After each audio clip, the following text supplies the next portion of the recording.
Raven Thorn pressed his palm against the cold surface of the abandoned space station's viewport, watching his breath fog the crystalline material. Behind him, the soft whir of his scanning device filled the eerie silence of the derelict structure.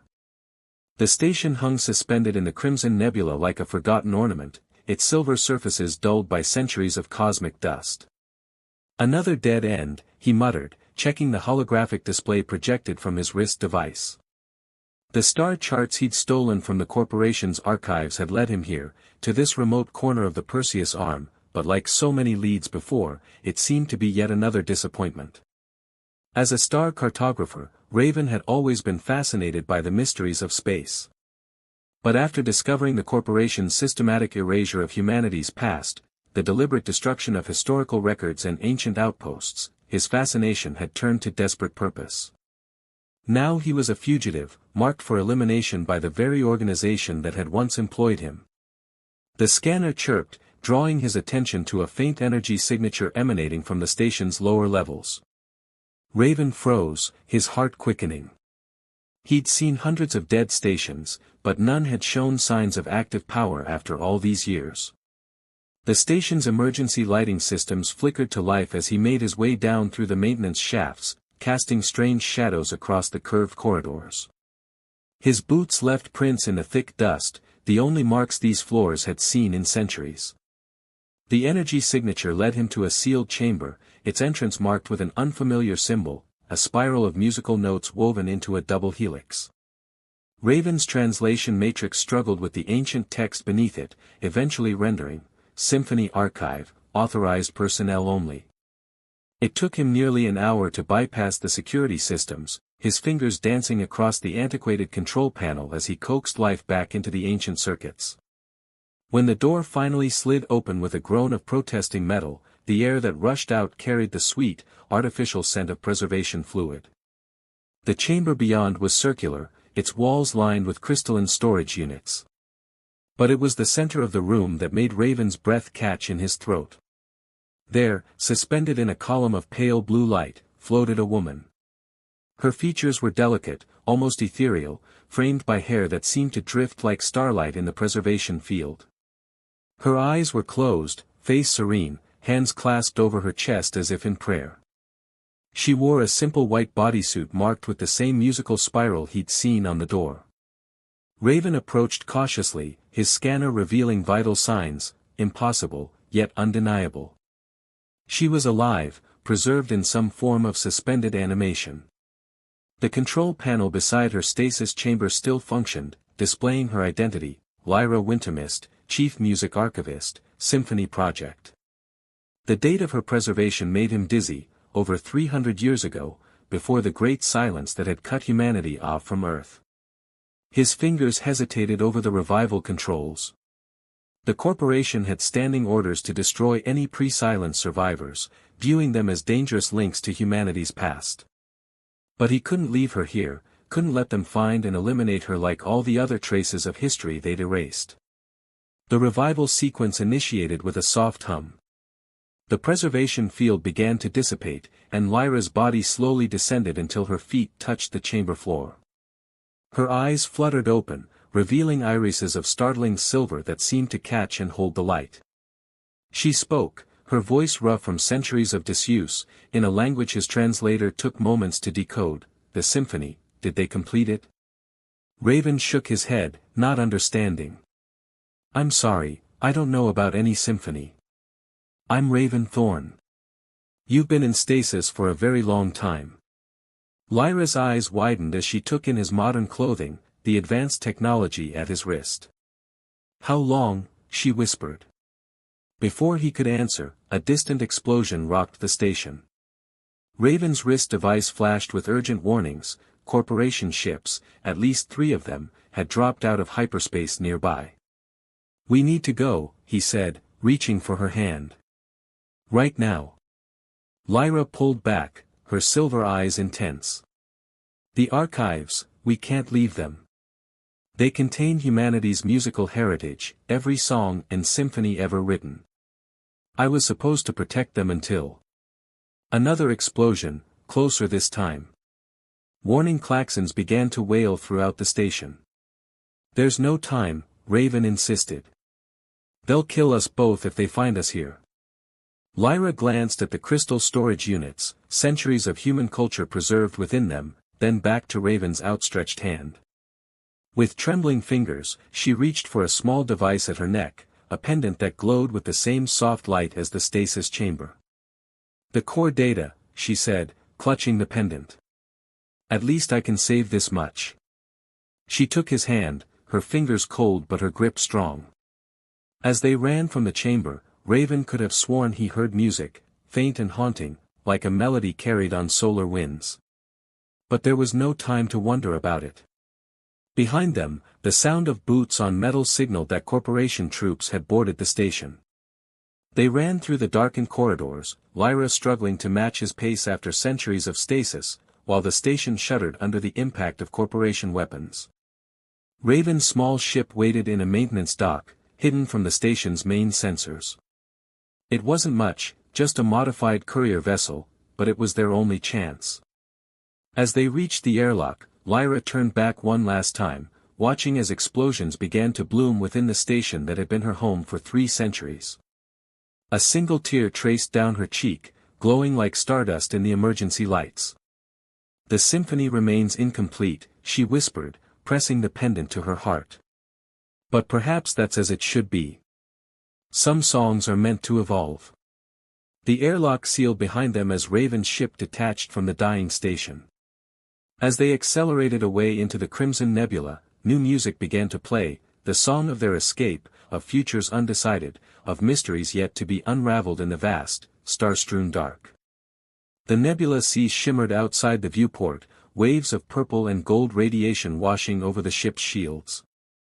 Lyra sat cross-legged in the co-pilot's chair, her silver eyes reflecting the cosmic storm while her fingers traced patterns in the air, conducting an invisible orchestra. "You've been doing that for hours," Raven said, adjusting their course through the dangerous region. "What are you hearing?" "The stars sing," she replied, her voice soft but certain. "Each has its own frequency, its own melody.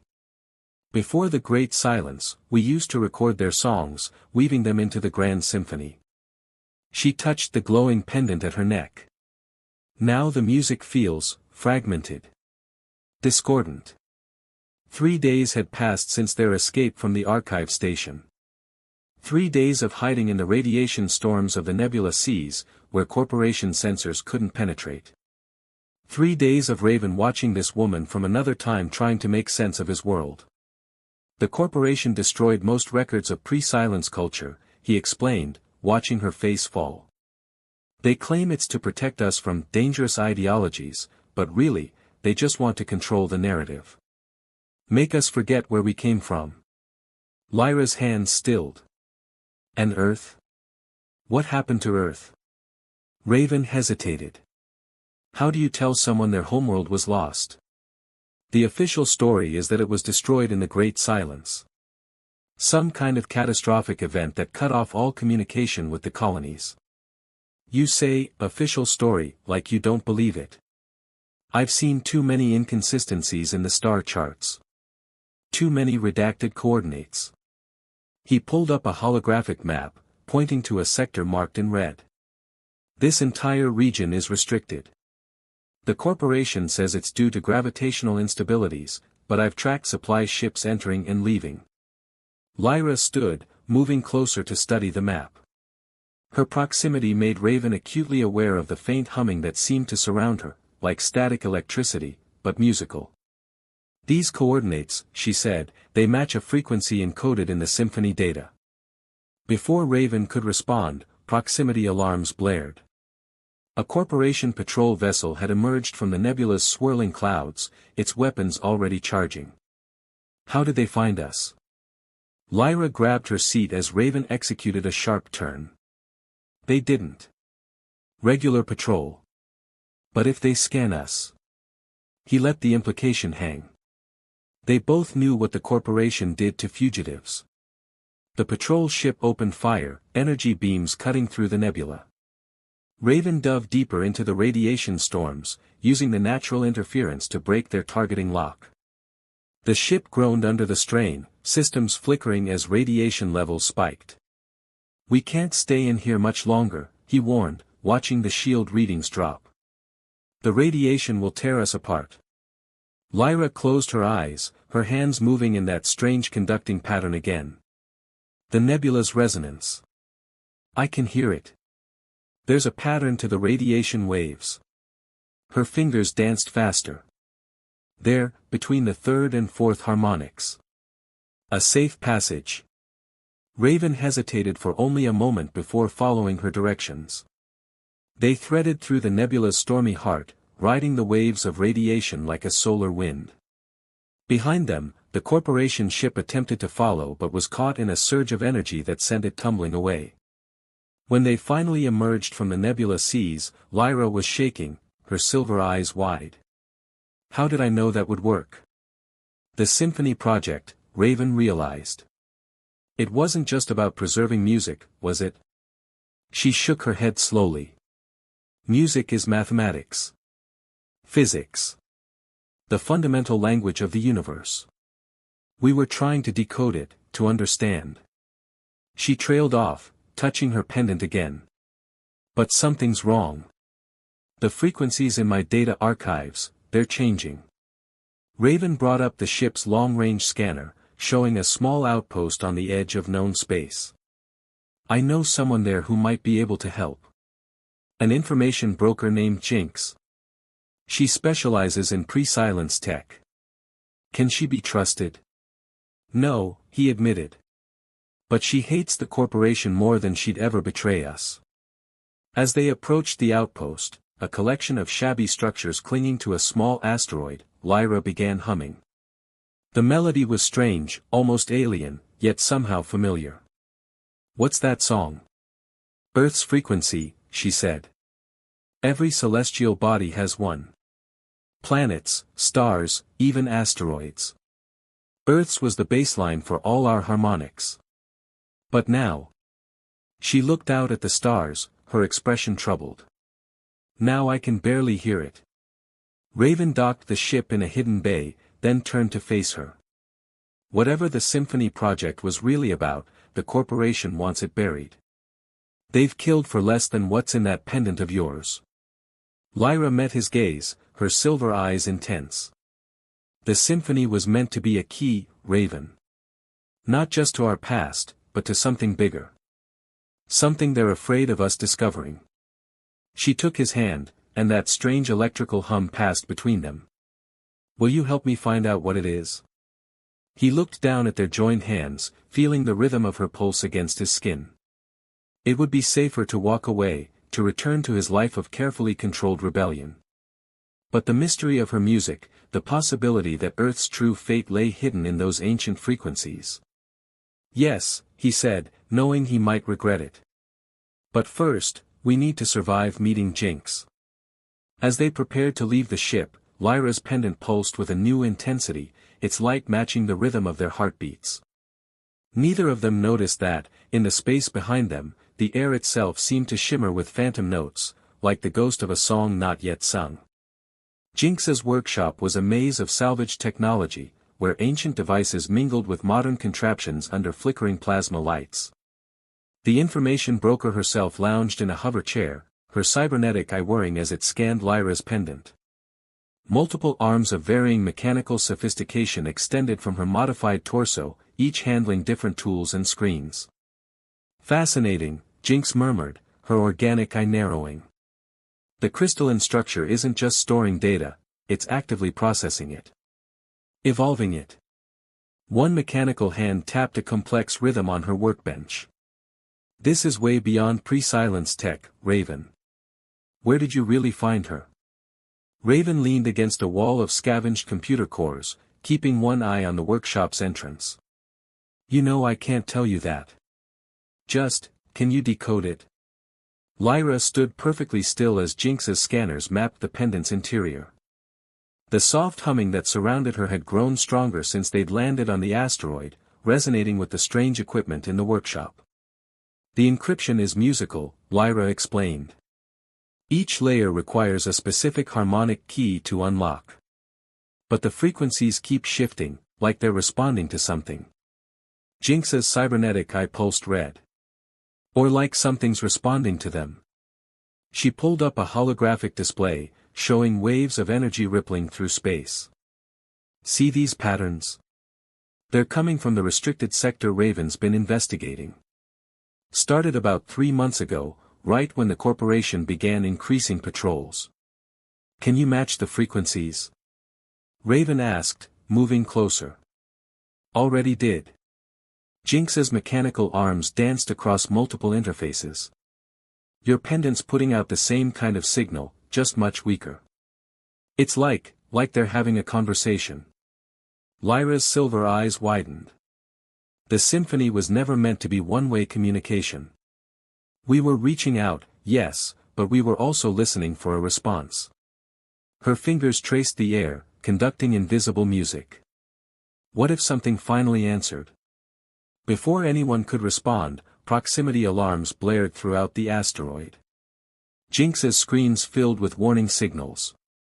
Corporation warships, she hissed, her mechanical arms already starting emergency shutdown procedures. A whole damn fleet of them. Someone talked. We need to go, Raven said, reaching for Lyra. But Lyra stood transfixed, staring at a particular pattern on Jinx's screens. Wait. That sequence, I recognize it. It's an Earth frequency, but transformed. Like an echo through time. Jinx swore, her organic eye wide. The restricted sector. Whatever's out there, it's broadcasting Earth's signature. Not from the past, but right now. The asteroid shuddered as corporation ships began their approach. Jinx pressed a data crystal into Raven's hand. Take it. I've copied what I could from the pendant's outer layers. There's a maintenance tunnel behind that panel, it'll lead you to your ship. Now go. Come with us, Lyra urged. Jinx laughed, her mechanical arms already preparing defensive systems. And missed the chance to give the corporation a proper welcome? Never. Besides. She smiled, showing teeth filed to points. Someone has to cover your escape. They ran through the narrow tunnel as explosions began to rock the asteroid. Raven led the way, guided by stolen maintenance schematics he'd memorized years ago. Behind them, they could hear the sound of corporation troops breaching the outpost.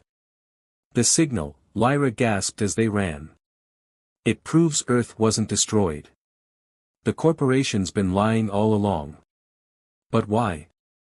Raven helped her through a tight section of tunnel. Why hide Earth's survival? Because of what we were building there. Lyra's pendant pulsed with increasing intensity.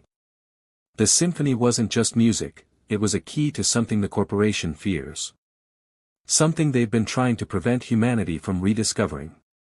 They reached Raven's ship just as another explosion tore through the asteroid. As they prepared for launch, a message flashed across their comm system, coordinates, accompanied by a single word in Jinx's code, run. Raven plotted the course even as corporation ships began targeting their position. The coordinates led deep into the restricted sector, straight toward the source of the mysterious signal. You realize this is probably a trap, he said, executing evasive maneuvers as they broke away from the asteroid.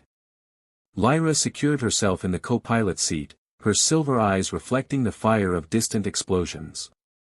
Every symphony has its dark passages, Raven. The beauty comes in how we navigate through them.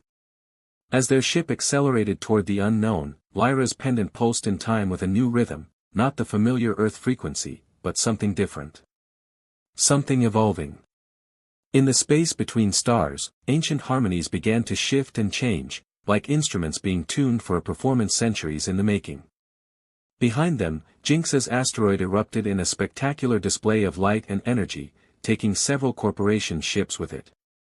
But in the chaos of their escape, neither Raven nor Lyra noticed that the pendant's glow had synchronized perfectly with their ship's power signature, as if the very molecules of their vessel were becoming part of a greater orchestration. The restricted sector waited ahead, its mysteries hidden behind a veil of forbidden space. And somewhere within its depths, Earth's transformed signal continued its ancient broadcast, a melody of survival, of secrets, of truths that refused to remain buried in silence. The restricted sector swallowed light like a cosmic wound. Raven's ship drifted through clouds of strange, luminescent particles that seemed to dance to Lyra's frequencies.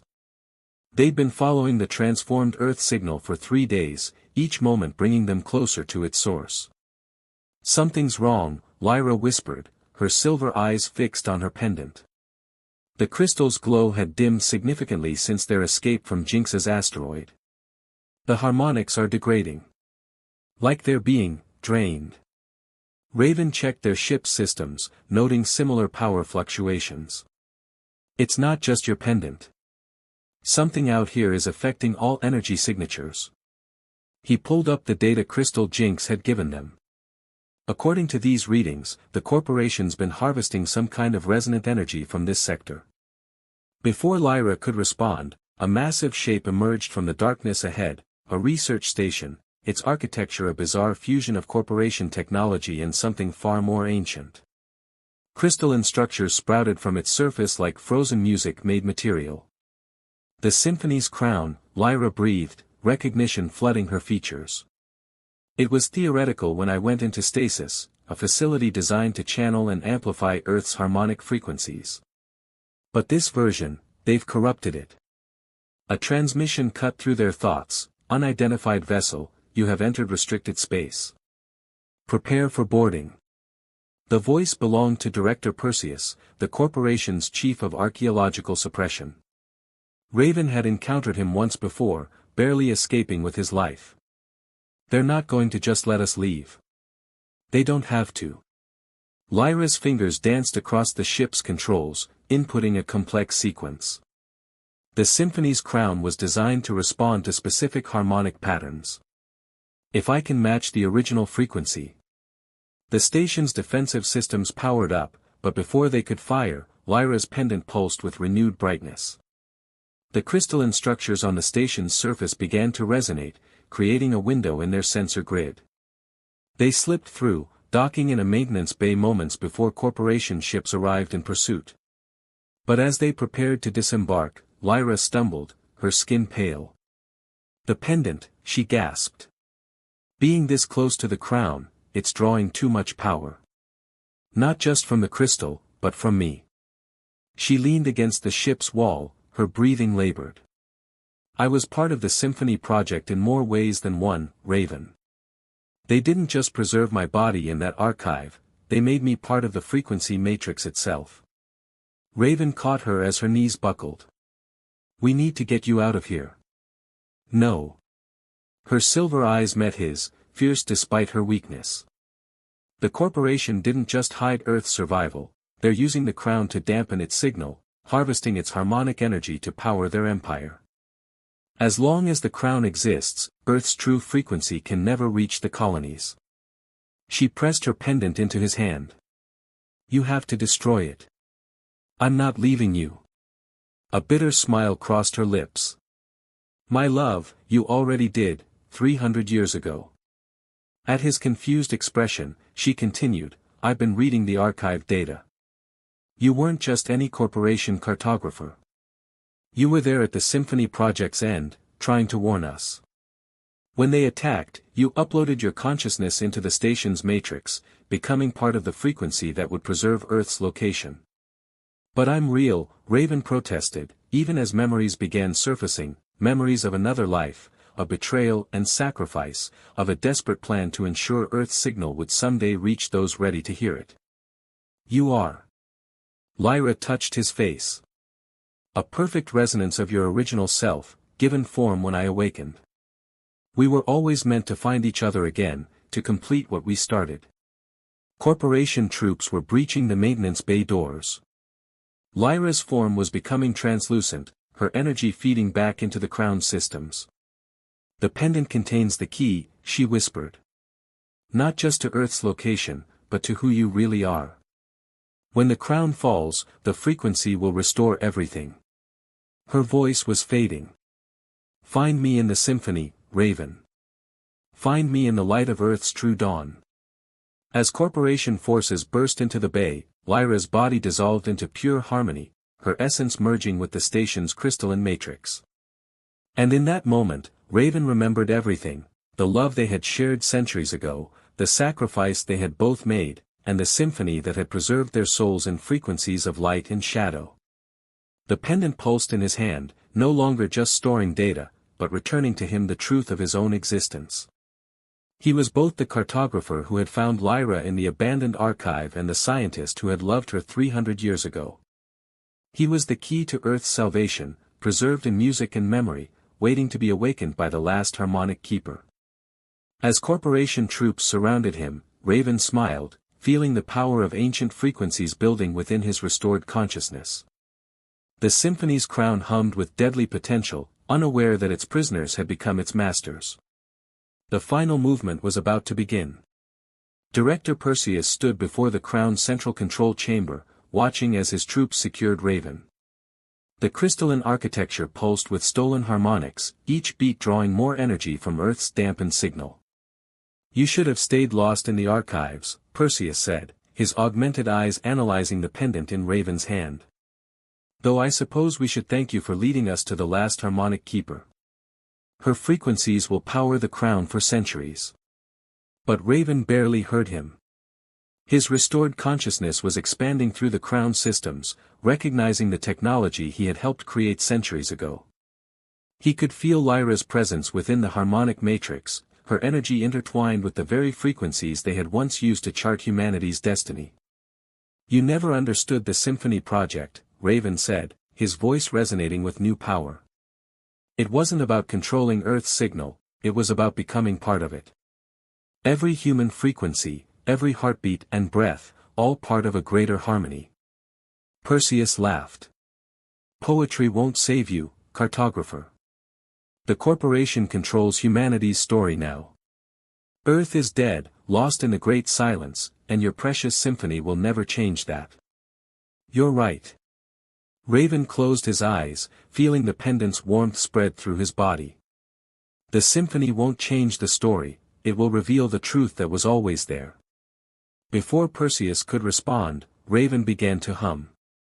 The sound rippled through the crown's crystalline structure, awakening frequencies that had lain dormant for centuries. The pendant exploded with light, its stored harmonics finally unleashed. "Stop him!" Perseus commanded, but it was too late. The crown's systems recognized their original creator, responding to frequencies encoded in Raven's restored consciousness. Crystals throughout the station began to resonate, not with the corporation's corrupted energy harvest, but with Earth's true signal, pure, powerful, and unbound. In the harmonic matrix, Lyra's essence stirred. Her voice joined Raven's, their frequencies merging into a harmony that had waited 300 years to be completed. The symphony's crown shuddered, its structure transforming as the original design reasserted itself. Perseus and his troops fired their weapons, but the energy was caught in the harmonics, transformed into pure sound. The crown's crystalline spires began broadcasting on all frequencies, reaching across the restricted sector and beyond. And in that broadcast was the truth: Earth was not dead or lost. The corporation had hidden it behind a veil of dampening frequencies, harvesting its natural harmonics to maintain their power. But now, as the crown's true purpose was restored, that veil began to fall. Raven felt Lyra's consciousness brush against his within the harmony.